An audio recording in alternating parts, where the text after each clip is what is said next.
बैठेगा हुजूर? देखें, इसमें तो कोई शक नहीं कि डिफरेंस ऑफ ओपिनियन है। अब डिपेंड करेगा कि मेजॉरिटी ऑफ द जजेस किस तरफ अपना मौक़िफ़ रखते हैं और क्या वो डिसाइड करते हैं। चूँकि इसके अंदर डिफरेंस ऑफ ओपिनियन ऑलरेडी मौजूद भी है और पहले से भी नज़र आ रहा था और आज भी नज़र आया है, और फ़ैसला आज एक्सपेक्टेड था जो कि आज नहीं हो सका, तो शायद अब अनकरीब कल परसों तरसों जो भी मुनासिब होगा, तो मेरा ख्याल फ़ैसला अब आ जाना चाहिए, क्योंकि इसके नतीजे में बहुत सारे और केसेस पेंडिंग हैं जिसमें सिविलियंस का मिलिट्री ट्रायल है, वो केस बड़ा अहम है, वो पेंडिंग है।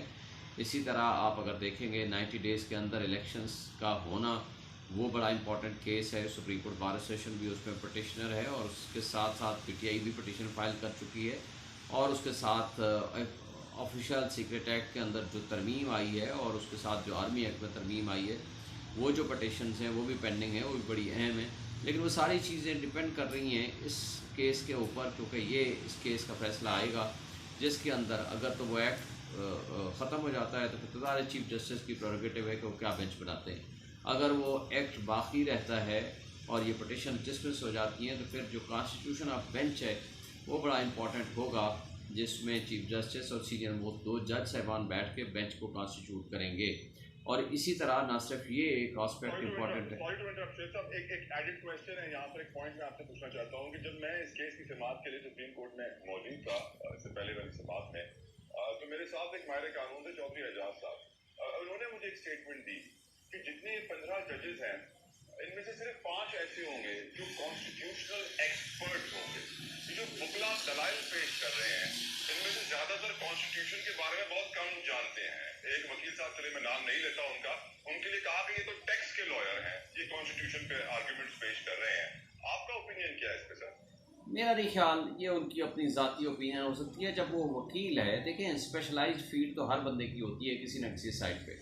अब मैं अपनी बात करता हूँ, मैंने सबसे पहले क्रिमिनल लॉ शुरू किया, क्रिमिनल लॉ से सिविल लॉ भी किया, फिर सिविल लॉ से कॉन्स्टिट्यूशन एंड सर्विस लॉ किया, कॉर्पोरेट किया। देखिए, कोई भी वकील जो है या कोई भी जज, कोई भी केस जब फैसला करने लगता है जज या कोई वकील बहस करने लगता है, उसने अपने केस की ब्रीफिंग और अपने केस को तैयार करना होता है। अब ये नहीं होता कि हमने कॉन्स्टिट्यूशन पढ़ा है तो हमने सर्विस नहीं पढ़ा, हमने सर्विस पढ़ा है तो क्रिमिनल लॉ नहीं पढ़ा, क्रिमिनल लॉ पढ़ा है तो हमने सिविल लॉ नहीं पढ़ा। तो जो एक कॉम्पिटेंट वकील या एक कॉम्पिटेंट जज होता है ना, तो उसके लिए ये कोई चीज़ मानी नहीं रखती।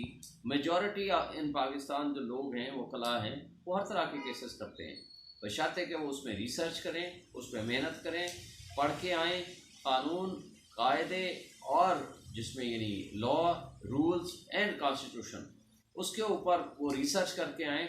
तो मेरा नहीं ख्याल कि वो किसी भी लिहाज से वो किसी दूसरे वकील से जो उस सब्जेक्ट के अंदर प्रैक्टिस करते हैं उस लिहाज से वो पीछे हैं। तो मेरा नहीं ख्याल कि इसके अंदर, और जो जज साहिबान हैं, जज साहिबान के पास तो देखिए सुप्रीम कोर्ट में आने से पहले उन्होंने हर तरह की लिटिगेशन में फैसले किए होते हैं। जो जज बैठा हुआ है हाई कोर्ट में, वो सिविल भी कर सुनता है, वो क्रिमिनल भी सुनता है, वो टैक्स भी सुनता है, वो कॉर्पोरेट भी सुनता है, और वो कॉन्स्टिट्यूशन पिटिशन भी सुनता है। कॉन्स्टिट्यूशन को इट्सेल्फ अलग से तो वो कानून नहीं है ना, उस कॉन्स्टिट्यूशन की जो इंटरप्रिटेशन है कॉन्स्टिट्यूशन प्रोविजन की, या तो जो उसके अंदर लिखा हुआ है वो है, या जिसको कोई सुप्रीम कोर्ट की पुरानी जजमेंट्स ने उसको इंटरप्रेट किया हुआ है, तो उसकी तशरीह करनी होती है सुप्रीम कोर्ट के जजेस ने। और मेरा नहीं ख्याल कि ये कहना कि इसमें सिर्फ 5 कॉन्स्टिट्यूशन एक्सपर्ट हैं।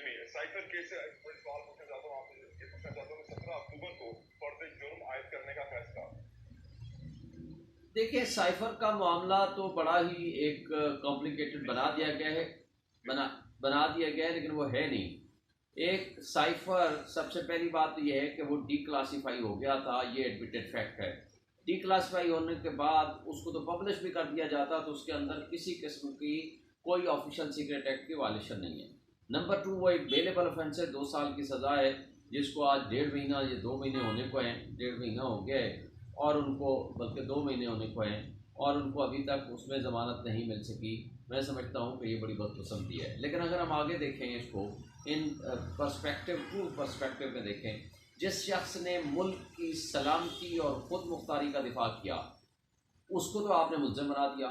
इंटरसेप्ट की रिपोर्ट को आज देखें जो उसने शाये की है, उसके बाद तो अमरीकी तर्जमान ने एक्सेप्ट कर लिया, हाँ जी ये है तो दुरुस्त, लेकिन ये दो डिप्लोमेट्स के दरमियान होने वाली गुफ्तगू थी।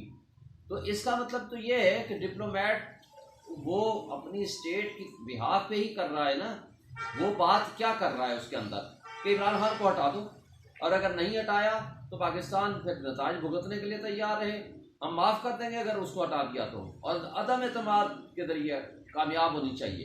एक मैसेज था, ज़ाहिर ये किसको मैसेज था, इमरान खान को तो हो नहीं सकता, उन ताकतवर लोगों को था जो इनको हटाने की सलाहियत रखते थे। दूसरा मैसेज उसको था कि जी ये रूस अपनी मर्जी से गया है अकेला, उसके अंदर असद मजीद ने लिखा है कि नहीं वो तो भाई ये with the consultation of all stake holders वो गया है, और फिर असद मजीद उसमें लिखता है कि आप डिमार्च करें, फिर नेशनल सिक्योरिटी कमेटी में रखा जाता है, उसको उसकी कंटेंट्स के मुताबिक डिमार्च किया जाता है, यानी शदीद एहतियात किया जाए अमेरिकन एम्बेसडर से। वो हुआ और 2 दफ़ा नेशनल सिक्योरिटी कमेटी में रखा गया, और फिर उसके ऊपर कमीशन बनना था जो कि फ्लोर ऑफ द हाउस में खड़े होकर शहबाज शरीफ ने कहा था कि धमकी आमेज गुफ्तगू थी, हम उसमें कमीशन, हाई पावर्ड कमीशन या इंक्वायरी कमेटी बनाएंगे। क्या बनाया, नहीं किया।